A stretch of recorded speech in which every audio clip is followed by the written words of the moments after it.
I want to do something very risky right now, and I hope you'll be open to that. I figured if I got away with it in Singapore, I'll get away with it here. Um, but I got the reputation in Singapore that I'm the woman who makes men cry. So apparently there's supposed to be a book written on the woman who makes men cry. But as I was preparing for this weekend, I don't often share this story about my perfume. And I heard from one of your kids that you know Jo Malone. You do? I know, I've met her. Oh, you've met her. Okay.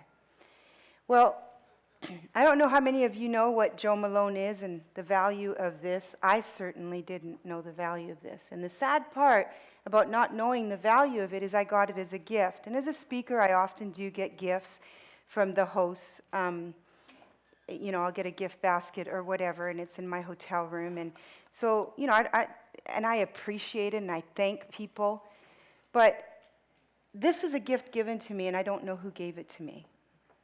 I can't tell you how much it bothers me that I don't know who gave me this, because I didn't value it. How did I find out that Jo Malone was actually a really nice perfume? I smelt it. It smelled nice, but, whatever, it's perfume. One day my sister was staying at my house, and I was speaking, and she stayed with Mia, and she was in my bathroom. She slept in my room, and she was in my bathroom, and she texts me. She goes, "Wow, T, you've really moved up in life." I said, "What?" She said, "Thrown in a basket, I was looking for something in just this basket on my bathroom counter," and she said, "I found Jo Malone." I said, "You found Jo Malone?" That doesn't sound too good. Jo Malone is hiding in my bathroom and I've never met him. I said, "What the heck is Jo Malone?" This is all going on in a text. She goes, "It's very nice perfume that's not easy to get." She goes, "As a matter of fact, you could only get it at first at a special store at the LAX airport." She goes, "But now it's in Nordstrom's." I said, "Wow." I said, "I have that?" She goes, "Yeah, you do." And she says, "It's expensive." I said, "Oh, wow." I said, "Okay." Well, I didn't confess everything. I was kind of using it as, spray in my bathroom. What can I say? Mia would put it on, no big deal. It wasn't being taken care of. Well, I later found out that this little bottle is close to $100. Guess what? I don't leave it anywhere now. It stays on me in my purse where it can't be touched. What changed? It's still the same bottle. What changed? It's still the same liquid. Why is it not a bathroom perfume now? The value changed. When you value something, you take care of it. If you want a squirt of this, I'm going to say no. Because I will never replace this. Because I won't spend that kind of money on a bottle. That's just who I am. But you know what bothers me the most? Is that person cared enough about me that they spent it on me, and I don't even know who it is. I'm hoping that one day they hear it on the internet where, I'm getting YouTubed or something, and they'll say, "Hello, that was me," and then I can at least apologize. See, when you don't value something, you don't take care of it. When you don't value intimacy in your marriage, when you don't value joy, when you don't value what Jesus did for us, when you don't value how lovable you are and how special you are, you won't take care of you. And if you don't take care of you, you won't take care of others. And so I hope that this weekend, now we only have 30 spots. We run very small groups. We don't go over 40. The couples retreat you saw on the Today Show, that's very exclusive, and that's only 4 couples that we allow in one of those retreats, and they're very expensive. And those are really designed for people that needed privacy. But our bigger groups are still small. We don't go over about 40 people. And we start unpacking the value of you, the value of your relationships, the value that you deserve to live above the line. You get to live above the line. You get to live above the line. You get to leave a legacy. See, Ron's last 4 years of life wasn't about what am I going to be doing in 5 years? Where do we want to be in 10 years? It wasn't about goal setting. His legacy became about generations. What are my grandchildren going to be doing? What are my children going to be doing? What is every person I have met on an airplane or from a stage or in a weekend? What's going to become of their life? And if you knew him, you knew that's how he lived. What's my legacy? What will they remember me for? Well, his daughter made this, that anybody who knows him knew I get to. So what I want to do is this is really directed at couples, but I want every individual in this room to partake. In other words, couples are actually going to do something, so are you, but from a sitting position. I want all couples here to stand. Stand up. If you're here as a couple, stand up. And I want you to face each other. No, not back to back. I want you to look at these two. At least we know they were paying attention. They're playing the back-to-back game. Stand and face each other. Let me give you directions, but at the same time, if you're not here with a partner, but you have a partner, or you have a spouse, or you're dating someone, you're going to do the same exercise. You're just going to do it a little bit different. If you are not married at all, you are still going to do the exercise, but you're going to do it personally. Okay? This exercise, if any of you are touching, don't touch. Just hold your hands by your side or put them behind your back. Okay? This exercise that we're about to embark on is about personal responsibility. Also, don't close. Be open. All right? Keep your hands by your side or behind your back. So this exercise is about accountability. It's about taking responsibility of the rocks you brought into your relationship. It's about taking responsibility for the anger you brought in, the loneliness you brought in, the things that Rob and Rocky described, the damaged love you brought in.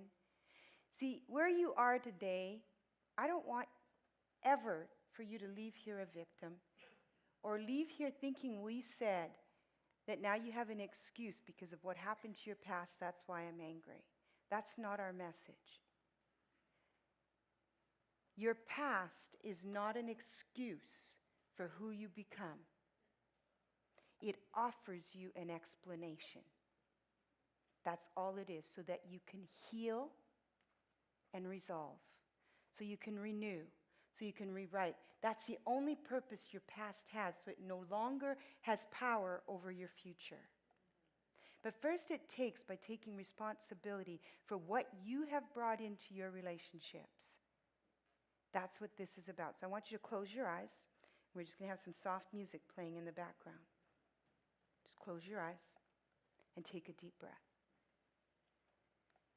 And those of you that are here on your own, still close your eyes and take a deep breath.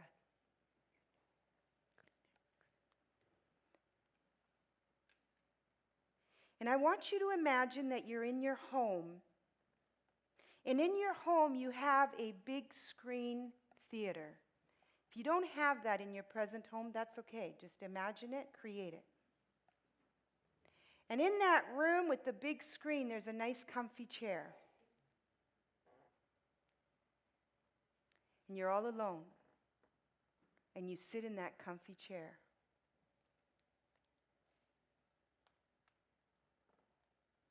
Get all settled.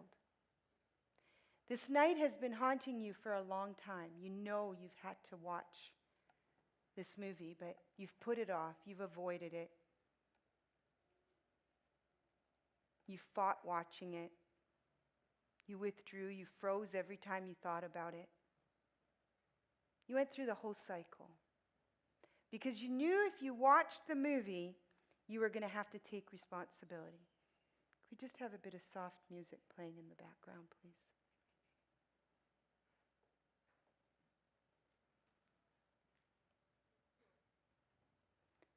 You finally get the courage and you press play. Keep your eyes closed. And the movie starts.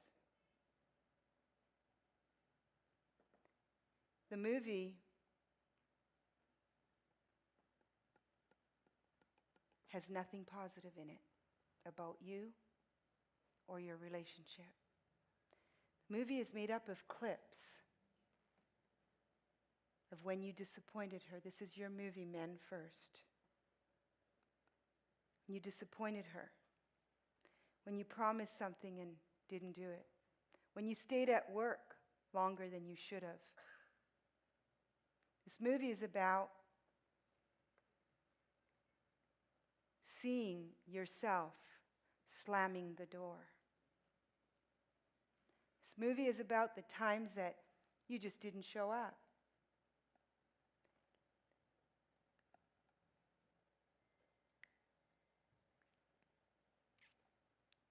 This movie shows you being impatient. It shows outbursts of anger.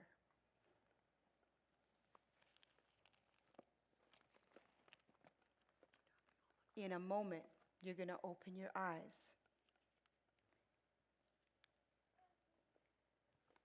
And in a moment, when you open your eyes, you're going to become responsible for what you just saw on that screen. This isn't about blame. This isn't about guilt. It's not about shame. It's about responsibility. You know that that person standing across from you doesn't deserve what you saw played in that movie. But yet, in that moment of anger, in that moment where you didn't know what to do, the movie showed you walking away or having outbursts. When you open your eyes, I'm going to ask you to look at that person standing across from you with all honesty, knowing that it was never your intention to hurt her. But you did. And when you look at her, I want you with your eyes only to take responsibility for the times you weren't there for her. For the times she asked for just one small thing. And ladies, this is what I'm going to ask you to do. I'm going to ask you to be vulnerable enough to show your pain. I want you to show her. I want you to show him how you hurt. Again, you're not blaming, you're revealing in order to rewrite. So open your eyes. Look at each other. And men, take responsibility for the pain that you see in her eyes. You didn't cause it all, but just take ownership of what you did.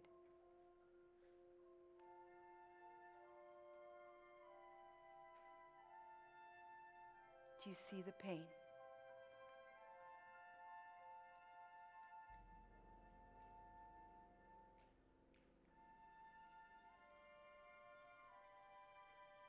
Ladies, don't hold back.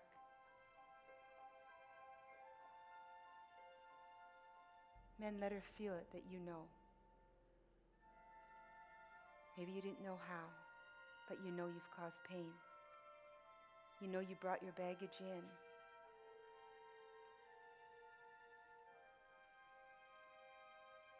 Now take another deep breath.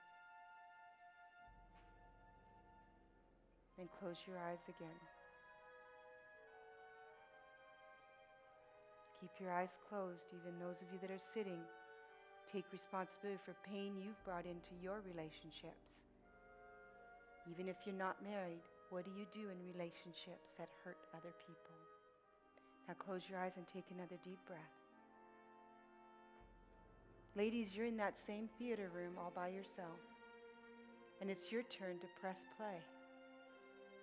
It's your turn to see the dance you danced when you didn't get what you wanted. It's your turn to see how you nagged,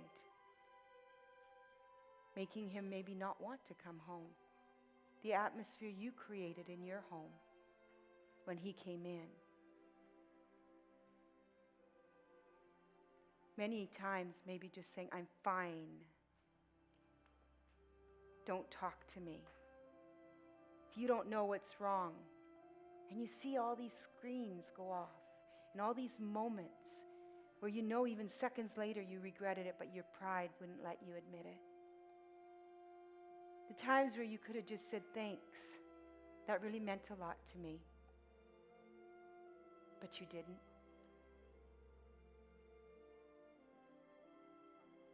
The times that you could have encouraged him, but you didn't. Now open your eyes.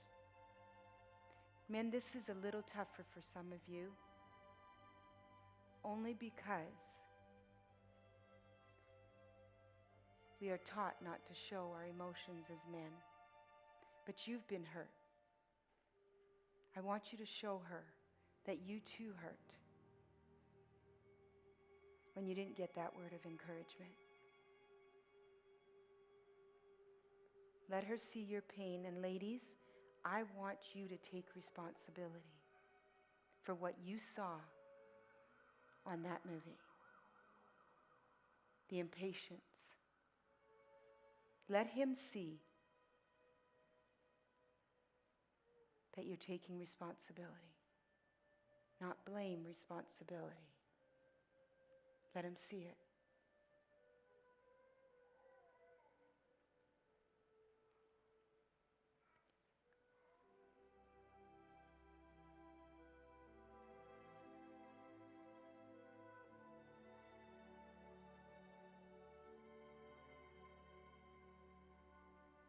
You can rewrite this story, and it can start today.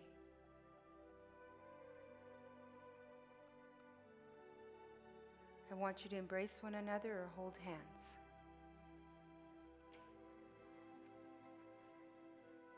And I'm going to play a really cheesy country song. I'm sorry. It just has the right words. Hold each other or hold hands, but continue to look at each other. And I play it because I know that when Ron died, there were no regrets. He knew he had loved me enough. He knew there was forgiveness in our relationship. He knew that I would keep telling the story because he asked me to. How out of his rocks he was unfaithful in our marriage and how that hurt. But we revealed it to each other and we rewrote our story. And I tell couples today that have that in their marriages, you can renew. Renew came out of making life better than it ever was before. I would relive that time of pain, that time of hell, when we were rewriting our story for the 18 years we had out of the 32. That was a marriage I never believed was possible, where fights were short, disagreements were heated but short. We went below the line short.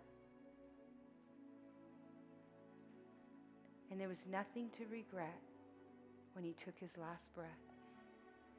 If tomorrow never comes, is what you just saw now what you want your partner to remember. The pain you've caused each other. That's not what you want. So what decisions do you need to make for that not to happen? Go ahead, hold each other, keep your eyes on each other or closed, doesn't matter, and listen to the words of this song.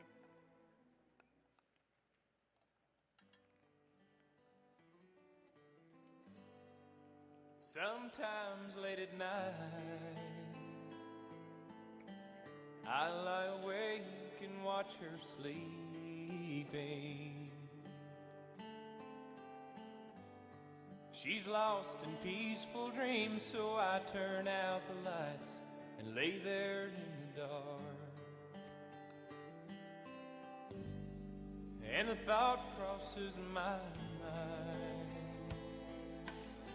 if I never wake up in the morning,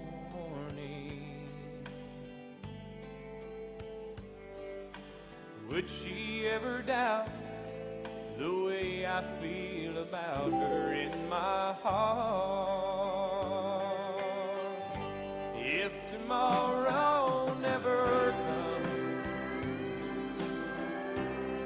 will she know how much I loved her? Did I try in every way to show her every day that she's my only one? And if my time on earth were through, she must face this world without me. Is the love I gave her in the past gonna be enough to last if tomorrow never comes? 'Cause I've lost loved ones. You have an opportunity and a decision to make today. I know I was loved. I know I was accepted. You get to make a change today. If that means getting help, get help. Do whatever it takes for that decision to get above the line. And if you don't know God's love that wants you above the line, don't leave today saying, is there something? Is there a line I can cross? Because you see, there is someone that's standing right on the outside that has looked at your pain, has felt your pain, knows your pain, knows everything you've done with your rocks, but still wants you to come in. His name is Jesus. If your relationship has been one in church and one from up here, I challenge you to let him in to the depths of your heart, where there is nothing you could ever do that would minimize his love for you. There's a message I teach on that it comes from 2 Corinthians 5:2, I think it is. But it says, in all your relationships, have the mindset of Christ. His mindset was that he was willing to become a servant. That's his mindset. He was willing to leave here his status to become a servant to death. Are you willing to leave your status or what you think you deserve to become a servant to each other? That's the mindset of Christ in our relationships, any relationship. You might have the right, but that's not his mindset. And if we begin to serve one another, and when we do cause each other pain, we're quick to value the relationship over our rights. Value your relationship more than your rights. Value each other and all your relationships. Pastor Cheryl, thank you. You may be seated.